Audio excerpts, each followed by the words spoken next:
Photography means drawing with light. So let's talk about light today. Light is everything in photography. In fact, we already established the exposure triangle, how we use light to get the perfect exposure. Light helps us to enhance colors, textures, and everything. So for me, I usually take photographs with natural light. If you look at my portfolio, probably 90% of the work there is shot with natural light. Personally, I really love the early mornings. I mean, I don't because it's really painful to get up so early, but you get rewarded with very beautiful light. So it's 5:30 in the morning and I'm here in District 1 and I'm waiting for the sunrise. We see a little bit of a pink patch of sky over there behind me and I hope the sun might pop. Not any moment, but in a couple of minutes hopefully. It's always a little bit of a gamble in the rainy season, but mornings are definitely the best time to catch some beautiful sunlight. It was first quite dark, and how the quality of the light is really changing throughout this morning.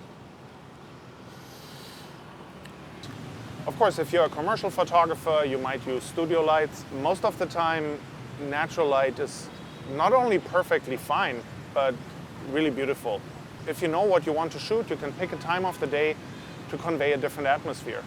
When I had my first camera in my hands, my parents were like, don't shoot against the sun.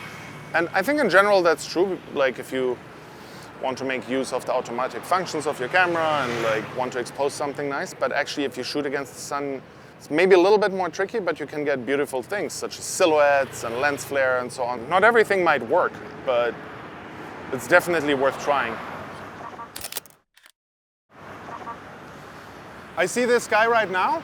It already starts to look beautiful, and I think I started to take a few photos already because here we have this beautiful combination of, we see a lot of greenery and then we see the high-rise buildings just pop out of the jungle, so to say, which I think is always, it's a very Saigon thing in a way.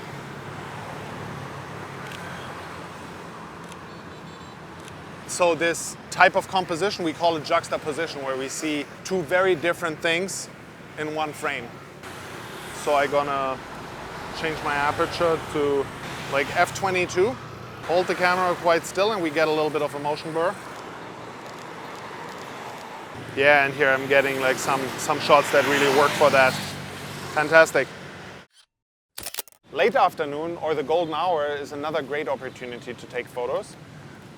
And at that time, everything is cast in a beautiful golden light, hence the name golden hour. That is truly beautiful and magical. You can get something really nice and dreamy. So I really enjoy that time of the day as well. The blue hour is the time of the day where the sun just has set, but it's not completely dark yet. So we see the nice blue color of the sky still. And if you're in a big city like here, then people start switching on their office lights or lights in the houses, and maybe cars or motorbikes have their lights on. So you get this beautiful twilight, this interplay between natural light and the synthetic light of the city. And then of course we have nighttime. Nighttime comes with its own challenges. We might need to work with longer exposures, higher ISO, wider open aperture to make up for this.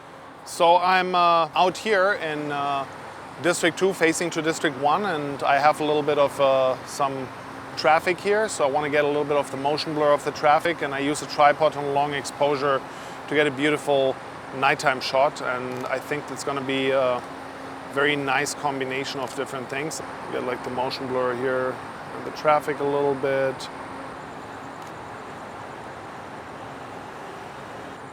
But the key to nighttime photography is if you want to do a cityscape at nighttime, you really want to work with long exposures. Because we have the traffic light, the lantern here. And at the same time we have some motorbikes here and we have the city sky and it just all over. Looks really, really weird, and I shoot with a very wide open aperture and I just focus on one of the motorbikes here. And then we see the city in the background, and I think that just looks really weird and interesting. To be honest, I was going here with some in mind to have some classical long exposure skyline pictures, and now I have a set of really eerie twilight images, which I actually like much more. So yeah, cool, let's move on.